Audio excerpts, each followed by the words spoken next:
All right, so I asked Twitter for Pokemon TCG hot takes about collecting tournaments, formats, whatever.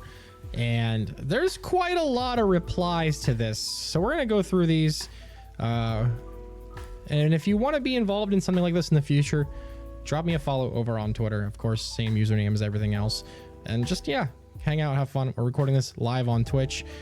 So everybody in the chat can be all stupid and goofy if they want. And we can kind of like react a little bit differently. But here comes the hi YouTubes from everybody. Hi Sunny reading this. Hi YouTube. Yeah, there we go. All right. Anyways, though, yeah, we're live on Twitch. So if you're watching this on YouTube later on, then hi YouTube. I don't know why I'm reacting so much to everybody, but I enjoy having a live chat.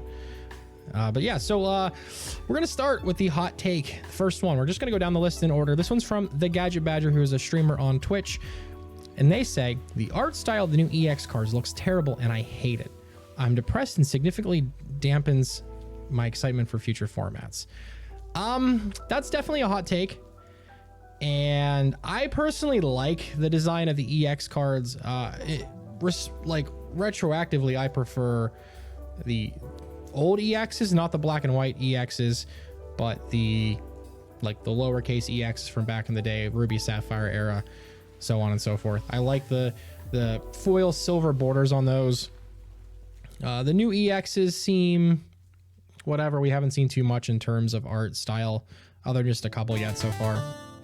So who knows what ultimately we're going to see after this first Scarlet and Violet set and the triplet battle that's been starting in Japan. All right, so here we go. This next one is from MWDC, the editor for the YouTube channel. So here we go. The discard pile should be treated as the same as the Lost Zone is. Once it's gone, it's gone. That's definitely a hot take. And I could see the argument for, you know, like once it's gone, it's gone. But at the same point, that's what the Lost Zone is for. That's like really gone. There's always been cards that get Pokemon back out of the discard pile. I feel like it would just kind of ruin the fundamentals of the game if we removed discard pile interaction whatsoever. Hard to say whether that's like could be good for the game, but I definitely think that is definitely a hot take. Right after that, MW came in with 2. Live is actually playable. That is not a hot take. That is the truth. Live is actually playable, unlike what the people are mostly trying to tell everyone. Oh, it's not. It's buggy. It's broken. The margin of errors seems a little bit smaller in comparison to what the big vocal majority is putting out there on this. I think it's playable. I've played a decent amount of it, not a lot, but a decent amount. I don't play it every day. I never played PTCGO every day either. Keep that in mind. But yeah, it is more playable than people give it credit for. It is a functioning version of the Pokemon trading card game on a digital client. It works. The mobile version is perfectly fine.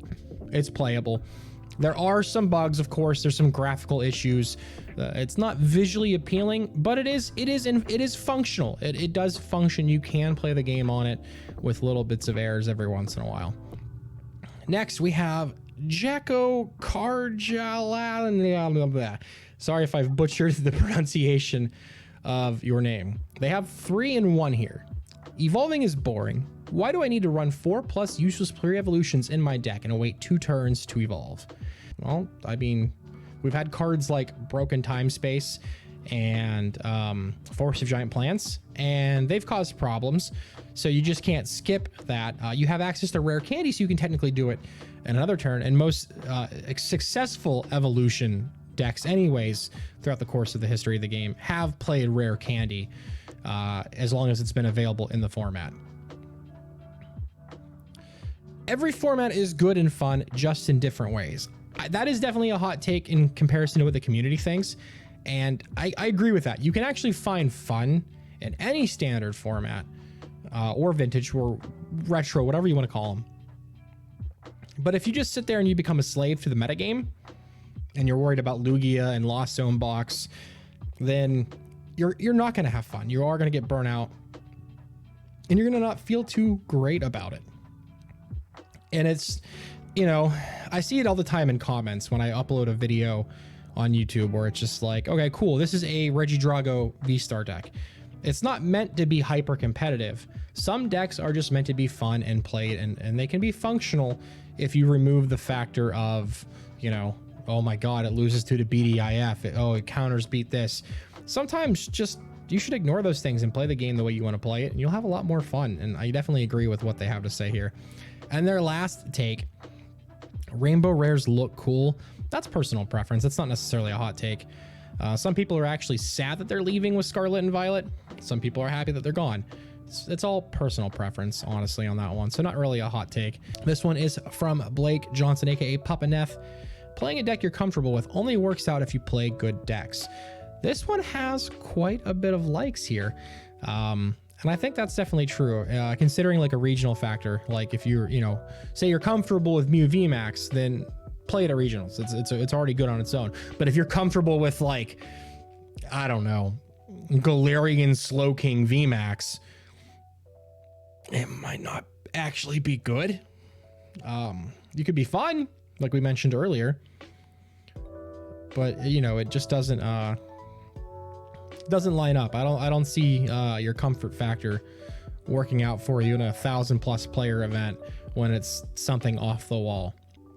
Here we have Yeprock TCG, and they claim to put themselves as the #1 PTCG YouTube streamer.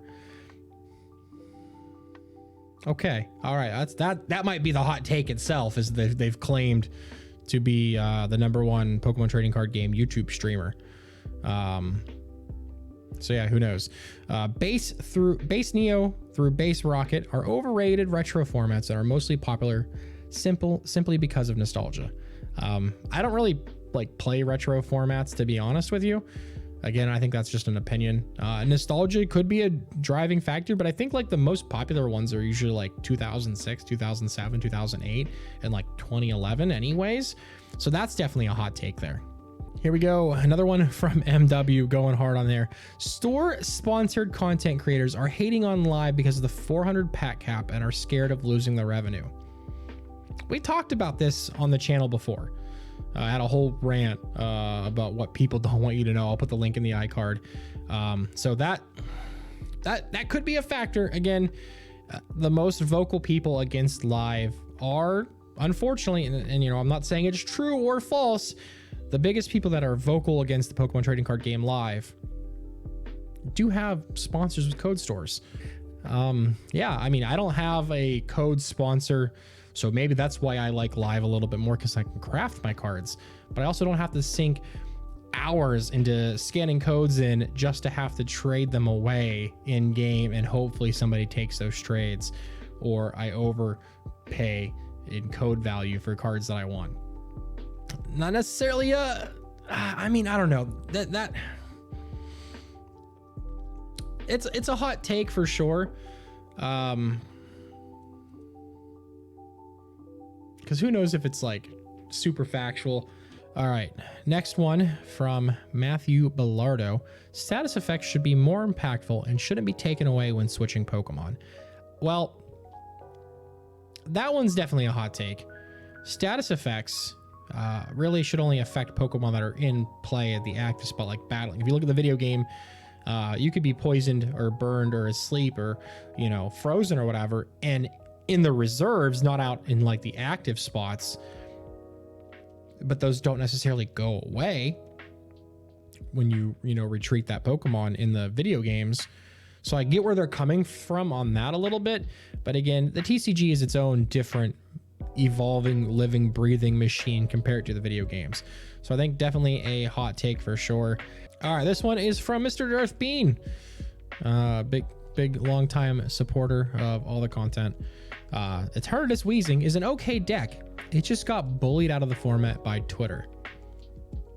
You know, we've seen Etern Weezing make cut often this format. I think this take intentionally is to poke at Bob McDougall a little bit, who always calls it Eternopile in Twitter, and just in general. So if anyone's If anyone's buried Eternatus, it's them. Just saying, putting it out there. I'm gonna get some heat from the redacted guys from saying that, but I think it's kind of true on that one. So not necessarily a hot take from Bean. You know, it's a functioning deck. It can hit hard. Weezing's good enough to slow down a lot of other things. Weezing's really good against Lost Zone box. Here we go. This one's from Twixel. Hopefully I got that pronunciation right. Sun and Moon was a very fun era, especially base set onwards until Unified Minds. Hot take is that base through Celestial Storm was a better format than base through Lost Thunder. That's a possibility. I think Celestial Storm had a lot of different variants in there. The Beast Box deck, the single prize Buzzwole deck with the spread counters, the Shining Lugia was in there. There were a lot of different fun archetypes that people could play. I even played Suicune, no, not Suicune. I almost said Suicune Ludicolo, but Ludicolo Macargo, like the revisioned version from Celestial Storm at Regionals, just for the fun of it, at Philly way back in the day.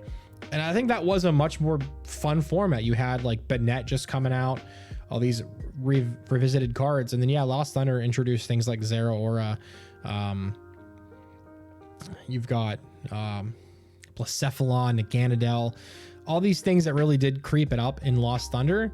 I think the reason why people pick, say, Sun and Moon through Lost Thunder is because after that is when the tag teams got involved and kind of made it degenerate 3-prize action. So I wouldn't say necessarily a hot take, but I mean, probably well informed. The community might actually shift their opinion to base through Celestial Storm instead of Sun and Moon base through Lost Thunder. I could see it. I could see it. Here we go. This one is from Trust Your Pilot, and he is claiming himself to be the #1 PTCGL quality assurance tester. Kind of taking a jab at the dude from earlier saying that they were the best PTCG streamer. But yeah, we do know Trust Your Pilot's always doing a lot of stuff with live, always tweeting bugs and errors and everything out there. So shout out to them. Bench barrier cards like Manaphy hurt the format more than help it. That's definitely a hot take for sure, but I think I agree with it. I think I agree with it more than I don't agree with it. Could you imagine how many more viable strategies there would be if we didn't have bench barrier? And getting rid of bench barrier theoretically would kind of just like hurt things like Lost Zone box in the current format that we're in now.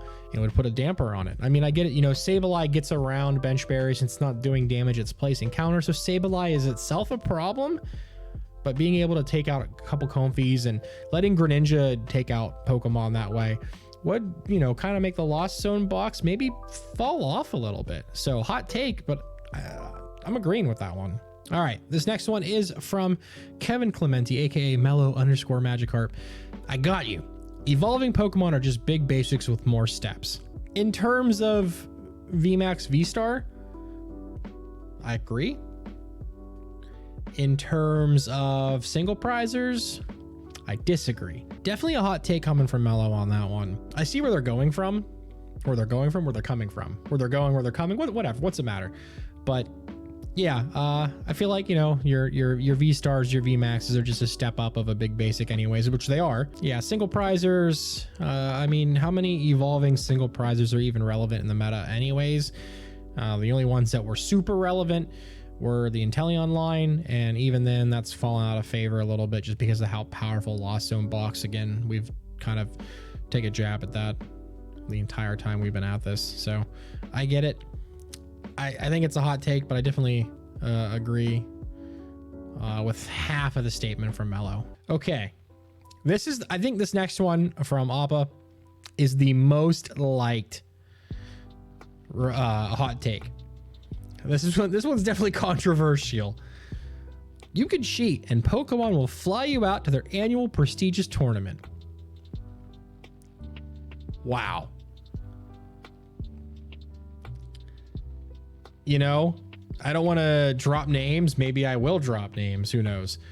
But there's definitely been some heavy cheating allegations the past year and a half since we've come back from the end of the pandemic shutdown. I don't want to say the end of the pandemic because the pandemic is technically still ongoing in one way or another. But this is definitely a hot take, but look at the reaction that it got. It got 18 likes from this. And I mean, yeah, there's been multiple accusations of cheating, stacking, just all these different shady things from multiple players. And some of them have been flown out to Worlds in London. Maybe they're on a plane right now to OCIC. Maybe they've been to Latin America, or, you know, this coming from somewhere else in the world and come over to Columbus. Yeah, a hot take, but I see where they're coming from. And a lot of people in the chat right now are kind of agreeing with it. I think Pokemon can do a better job about dealing with cheaters and actually punishing people for the things that they've done, not just a slap on the wrist or, you know, a couple month ban and let them go and let them come back and play again. All right, next one from Brandon, a brand new Mac. Expanded needs to be retired officially as a format. At this point, we've seen zero support for Expanded in the past 2 years. Expanded on TCGL isn't even true Expanded. Expanded is now super expensive because of GLC, and yet we've had no Expanded regionals whatsoever. So yeah, I think it's time that Expanded should just be put down as an official format. We'll play the French horn now and do the 13 gun salute out back for Expanded. Bury it next to your hamster in your backyard. Lost Origin Sableye should have never been printed. I don't think that's a hot take. I think a lot of people are starting to agree with that now, especially seeing results from Japan where Giratina's come back into the format as like the big bully.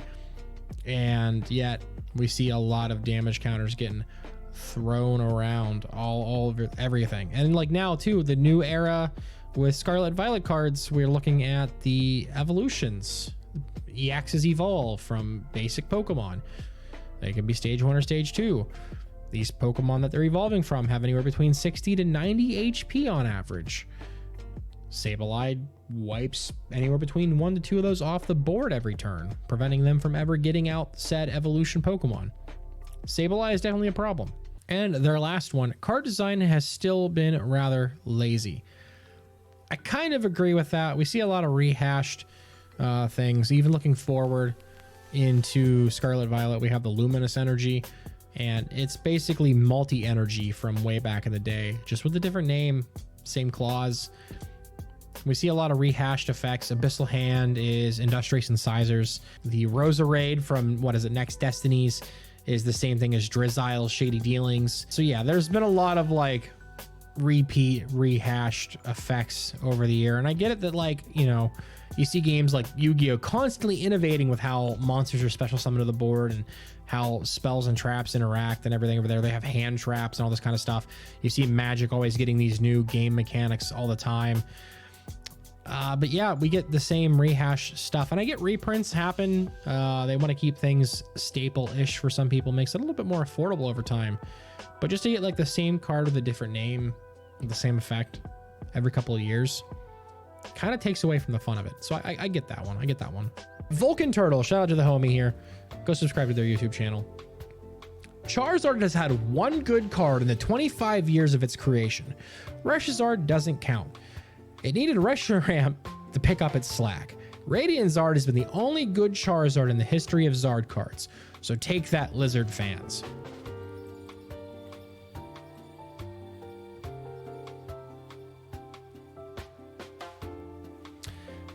So if we think about slowly about Charizards, currently Radiant Charizard is the most played. It makes sense. It's good. Its effects are good. Its ability's great. We go back a little bit more. There's the Vivid Voltage Roaring Resolve Charizard. People only say it was good because of theme deck format on PTCGO. It never won any events, but also never had any opportunity to be played in any events.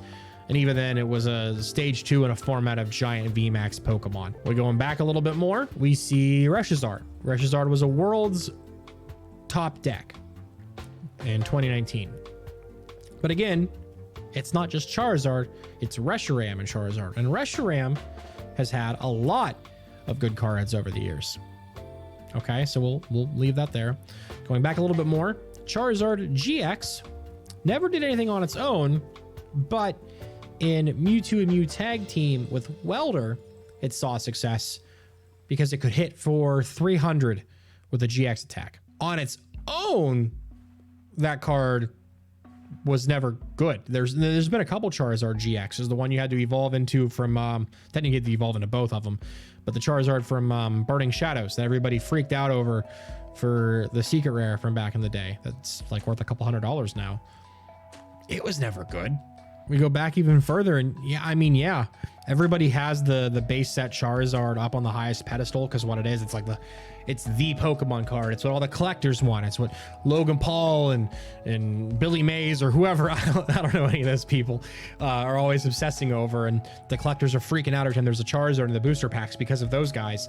And King Gary, you know, and whoopee-doo. Arguably Blastoise was the best playable starter card from base set. Don't at me. So yeah, I think Vulcan with the hot take, I think it's not a hot take. I think it's just facts. I think it's facts. I think that's just straight up just facts that Radiant Charizard is literally like the only super competitive good Charizard that wasn't used as an accessory to murder like Reshiram Charizard or Charizard GX that had to go to the discard pile to be used for Mew and Mew tag team. So yeah, all right, that's not a hot take. That's just a fact. Myth busted. Slap the logo for Mythbusters in here where they like use the pressure washer and wash it away, or it's like hashtag myth busted. Put it in. And they hit me with another one 22 minutes ago. Had another, so the video is longer. Thank you. Because we know we're already at 40 minutes in of recording. PTCGL is the perfect step forward for new players, and the availability of cards should be a content creator's dream. Facts. A new player experience on PTCGO is a nightmare. You get cards from 2012, and then you're thrown into the standard ladder, and it's like throwing poop at the wall when you play as a new player at PTCGO. And getting cards on PTCGO is a nightmare because it's all about the trade economy and buying and selling codes to fund the trade economy. And even then, you crack the packs, you're not guaranteed anything. After a while with PTCGL, if you crack code cards, you're gonna get dust. You can make whatever cards you want, plus the battle pass thing. Free Lugia deck, free Giratina deck, free Shadow Rider deck, free Eternatus deck. Yeah, I agree. And I think the content creators should be happy because that means more content whenever you want. You don't have to worry about wasting 4 hours to trade away. Just in the impossible. Your deck isn't a turbo build just because you have 4 Mew in it. Well, yeah, you got to put trekking shoes and Pokestop in there too. Come on. This one is from Chuck over at the Pittsburgh Pokemon Podcast over on their Twitter account, Watch Whimsy. Tournament prize money makes the community and meta worse. Hot take. I think the prize money does attract some players who are disingenuous. And then in turn, the meta, people will just play what's known to be proven to be good in tournaments for their shot at the prize money. I think there's some truth to that hot take though. I mean, because if we look at other games where they have much larger prize pools or much smaller prize pools, I think those metas just kind of shift the same way those games are designed. And I mean, like now we have these massive 1,000+ player events and the prizing hasn't increased, but the entry fee has. So there's got to be some give and take somewhere. I said the name, I wished it into existence from them, the one from Darth Bean talking about Etern Wheezing. Bob McDougal. V cards are ugly. I think there's some pretty ones out there. There's alt arts. Some of the full arts have really colorful, pretty backgrounds. Some of the artwork themselves on the basic ones are fine. V stars are toxic, just less toxic than V maxes. I mean, as soon as V stars started coming out, we did start shifting into it. Like look at Arceus's impact when it first dropped. A lot of things moved into, oh, play this with Arceus V-Star, play Arceus V-Star with this V Max. And it just became more powerful in general. But just like the card design just is inherently more powerful every time there's new mechanics. This is what it is. They have to sell more product, therefore making the cards more powerful than cards that are already in existence. That's just selling product at that point, honestly. It is. You have to remember, at the end of the day, Pokemon TCG is run by a business who is intending to make money. If the new cards aren't better than the cards you already have, what is your incentive as a player to buy said new cards? AKA the power creep. It is what it is. It's in every single trading card game. We look at Digimon, how it took 2 years to turn into a crazy OTK format. We see Yu-Gi-Oh! Every set turn into a giant wombo combo of unbreakable boards or break my board and slap me in the face kind of moments. It's just games. Just card games. There's always going to be power creep. Not a hot take. Reverses for the most part have been ugly since EPO. Emerging powers. I think older reverse foils where they have the set symbol and those unique holofoil patterns were a lot cooler. I wish I had like one in hand nearby to compare, but like modern reverse foils, which I probably could find one in a couple of seconds here, just looking at cards that I have like nearby. Yeah, here we go. Heat Fire Energy. The reverse foil is literally just like this like super glossy pattern. It makes it almost unreadable. So I get it. Ultra Pro Pokemon sleeves are good sleeves. Definitely a hot take since everybody loves Dragon Shield so much. I personally don't have enough experience with Ultra Pro branded Pokemon sleeves, but back in the day, the Ultra Pro sleeves, they would break all the time. I would never love them. I never liked them. So I would have to like try and form an opinion based off of past experience, and I don't really have past experience with the Ultra Pro branded Pokemon sleeves. Maybe I'll try them out. Maybe I won't. Send me some. There's a PO box down in the description below. I'll give them a crack. I'll try them. No judgment. All right, let's continue along. This one is from Katana TCG. Weakness should be plus 30 instead of times 2.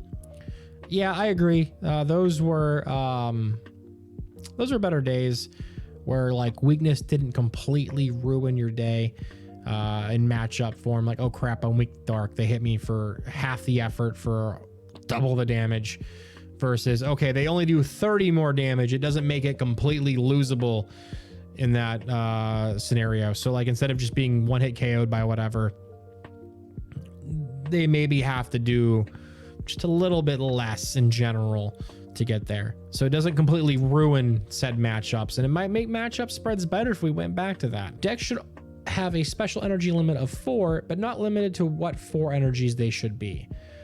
So what they're trying to say is, in the case of Mew VMAX, you can only play 4 special energy. You could play 3 Fusion Strike energy and 1 double turbo, but you can't play 4 Fusion Strike energy and 3 double turbo. You would only play 4 total. That would also just like murder Lugia. That would murder Mew. That would murder a lot of the single prize Zoroark decks that only play special energy like Capture, Twin, Double Turbo. That would cut off a lot of decks. That would ruin so many different fun random archetypes. We look back, we see Whimsicott GX and Porygon Z. You look at like all these weird colorless decks from back in the day with like weakness guard and everything like that. Yeah, so no, I think that would be just yeet. And as Drummer just said in the chat, they're salty about the big hands bird. Yeah, I can see that one. All right, this one has some likes, and I don't think this is a hot take. I think this is the truth. The obsession of school-age trainers like Marnie and Lily is creepy. Yeah, that's not a hot take. That's just the truth. It's creepy. People have no chill. Why are you obsessed as a grown-ass man or a grown-ass woman? Why are you obsessed with these little kids? People are super weird about all these characters. I hate it. I hate it so much. I absolutely hate it. It's weird. Yeah, everyone in the chat, Chris Hansen's calling right now. And again, yeah, it is an anime thing in general. Japanese culture is a little bit different. And I mean, you know, Pokemon is a Japanese-based franchise. Sure, whatever. Different culture, I guess. Ugh. The problem with it too is if you think about it, and this is a hot take coming from me. If you think about it, TBC perpetuates this by pushing all of the cards and product with said characters on it, capitalizing on the fact that they know that people will be out there simping on these characters. TPC could do better about this and just shut it down. Kyle Whimsicast says, XY was an abysmal time to play the Pokemon TCG from what I've played of it. I personally got heavily into the competitive side during the XY era, so I can kind of see what they mean, but at the same time, we talked about it earlier, people have nostalgia for like those big mega evolutions and everything going on there. So then you have things like Trevenant and Greninja, who are single prize decks that actually could contend against the 2 prize decks. It's not like the most hated format, but then you have things like Night March, were an absolute nightmare. So Pokemon is going out of their way to make alternative strategies less viable, controls, spread, hit and run, etc. I don't know how I feel about that one necessarily. I think it's just card design in general. So definitely a hot take on that one. Podcasts about the standard format aren't fun to listen to. Is that a jab at Gust of Wind? I'm asking. Is that a jab at Gust of Wind? Because I mean, people tell us we're funnier than other podcasts and we're a little bit more fun to listen to. And yeah, sure, we talk about the standard format, but it's not all we talk about.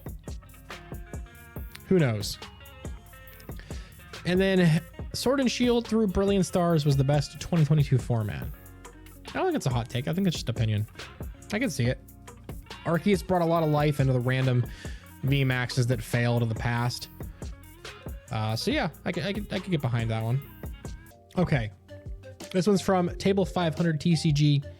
The concept of IDing goes against the spirit of the game. That's a hot take. That is an absolute hot take. I think people use it to their advantage because it's part of the rules. Doesn't necessarily make it against the spirit of the game, especially if both players are intentionally drawing like they agree upon it. There are some things that go against the spirit of the game, like sharking your opponent or getting involved in another game besides you and ruining someone's day that way. Cheating, weird allegations, those are against the spirit of the game. I think this is just a bad take. All right, this one is from Andrew. Multi-prizers make the game less interesting overall.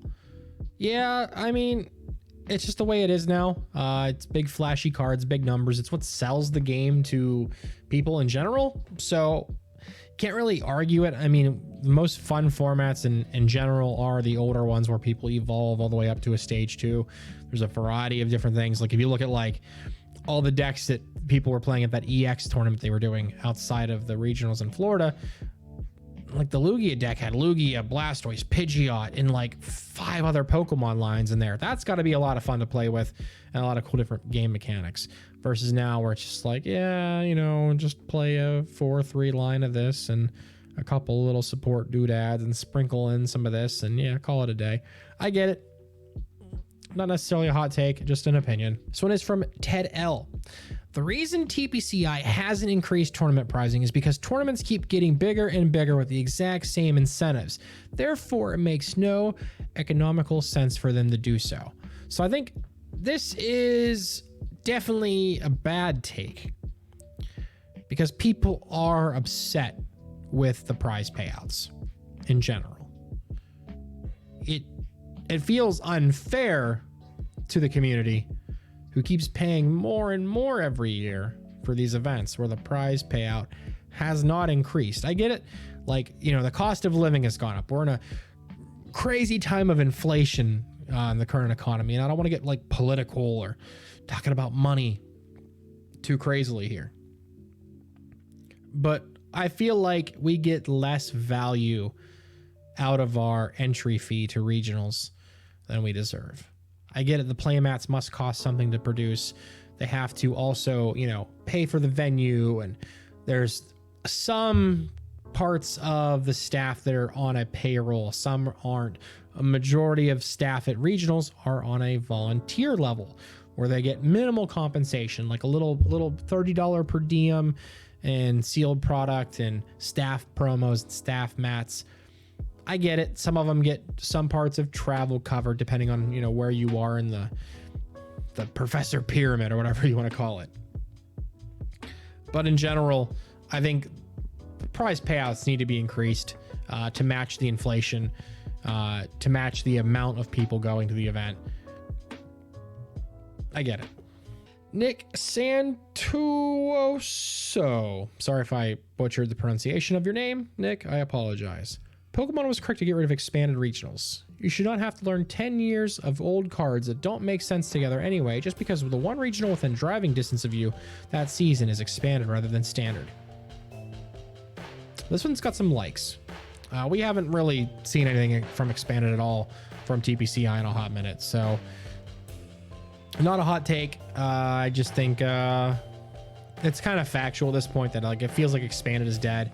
We're all just kind of like in a limbo state waiting for an answer about what's going on with it. Also, rotation after Worlds. Yeah, I mean, this is the first year we haven't done this. It's not necessarily a hot take. I think they want us to be closer to parity with the rest of the world when it comes to like releases like in Japan and stuff. Look at like the new version of like the Chinese cards where they're like rapidly going through the Sun and Moon era very, very fast. They're going to start probably going through the Sword and Shield era very, very, very fast and get them up to par with the rest of us in the future.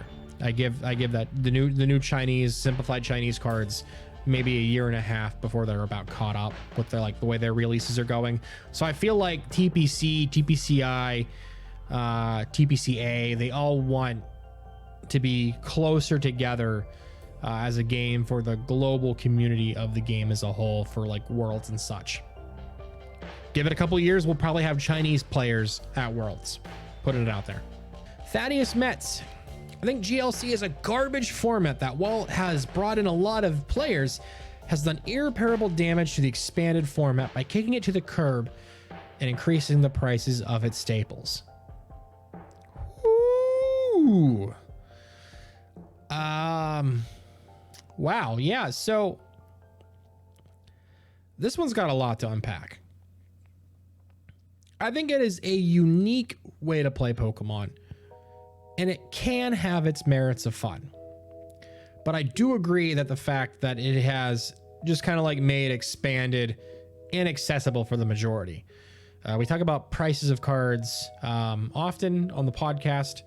So things like Chorus, $7 uncommon card. Floatstone, $5 card. Verbank City Gym, $10 card. Skyfield, couple dollars. Dimension Valley, couple dollars. Battle Compressor, couple dollars. Versus Seeker, couple dollars. All these random supporter cards that you only can play one of in said deck, they're old, they're out of print, they're not in circulation. You can't get them in booster packs anymore. I get it, they're going to be expensive, but they're even more expensive than they should have been because of GLC. So if you think of it that way too, though, as Gardus just said in the chat, if price is the concern, if expanded was popular, it would also be a problem. And we look back to 2018, 2019, Propagate Eggs, Execute, $10 common, uncommon.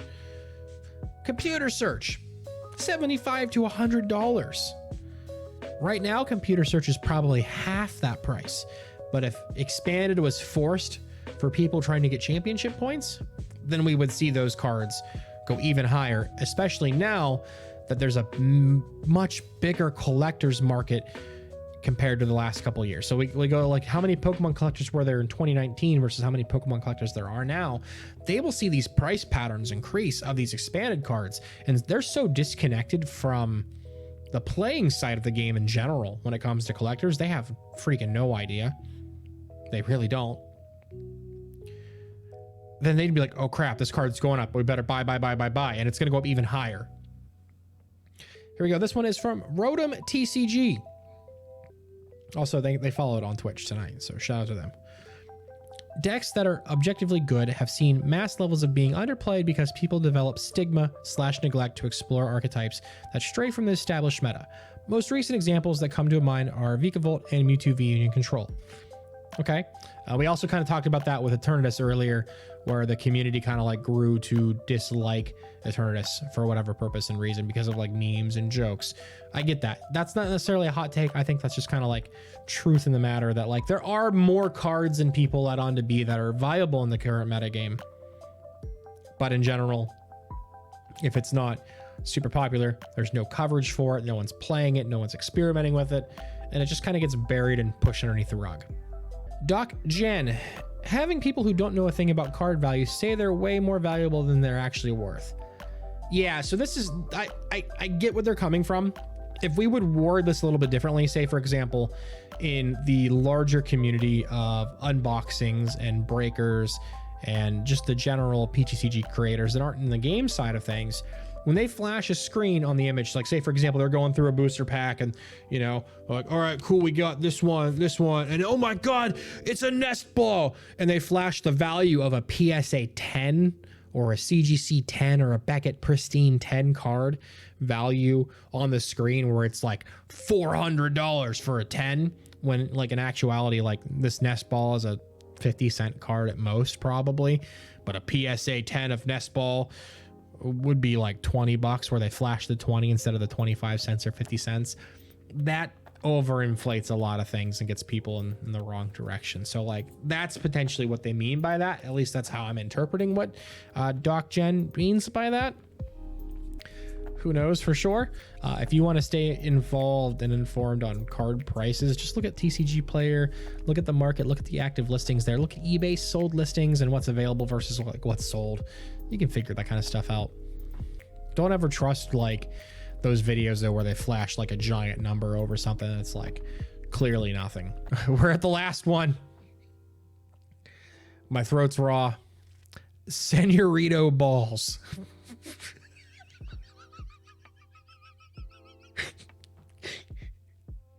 What? we're a little south of the border, you know what I'm saying? Senorito balls. The username is the hot take. Oh my God. Interning how MFs will take so much time in order to tie on purpose and completely deny that they are wasting time when a judge gets called on them. What? That MFs?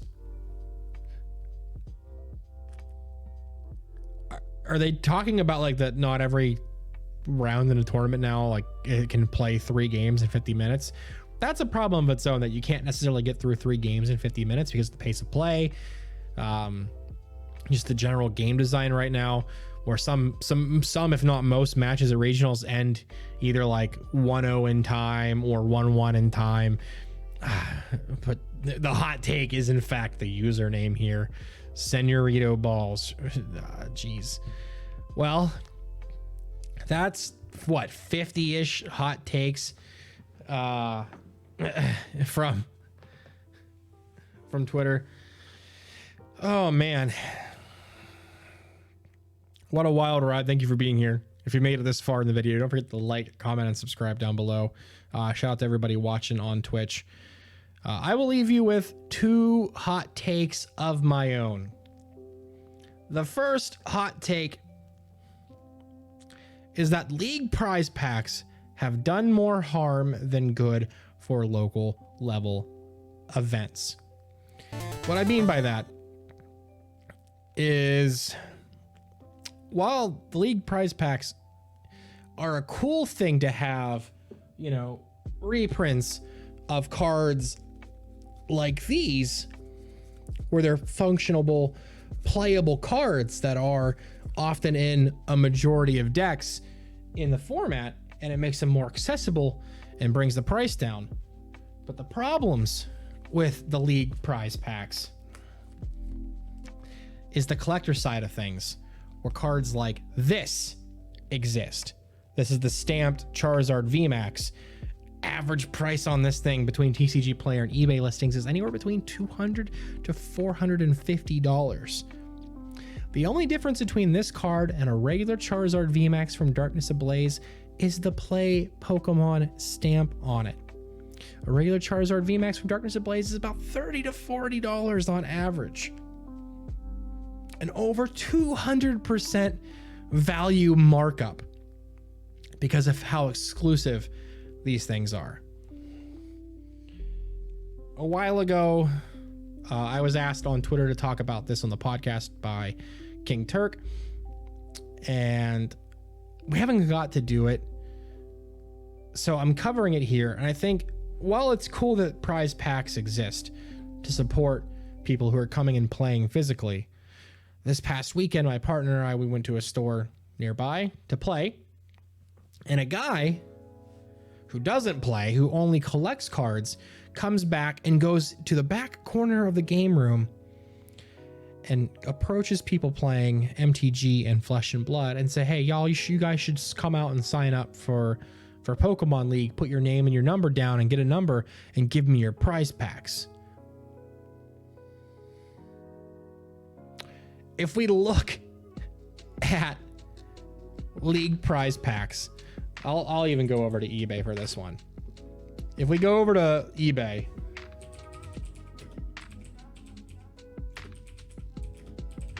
and we look at League prize packs,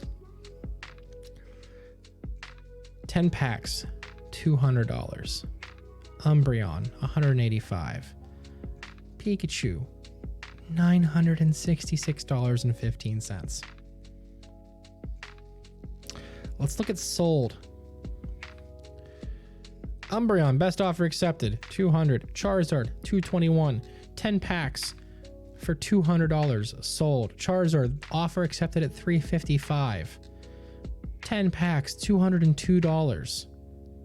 Charizard, bought at $350. Umbreon, accepted at $250.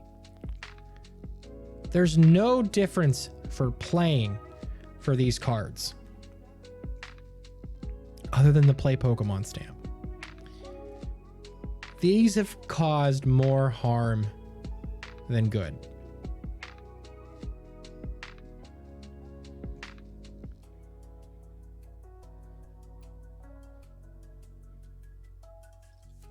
And what makes it worse is when Series 2 comes out in the next month, 2 months, is all of the cards from Sword and Shield base set through Vivid Voltage get cut from Prize Pack Series 2, and they won't be distributed again.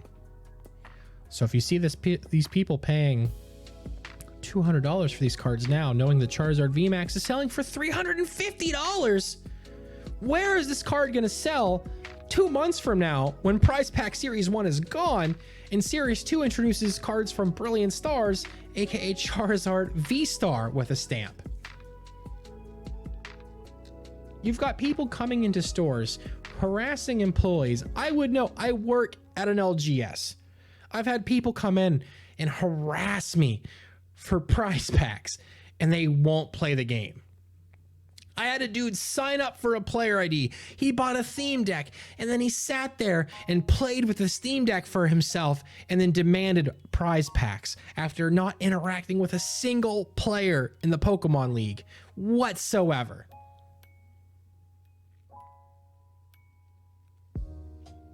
They've done more harm than good, and people haven't realized it yet.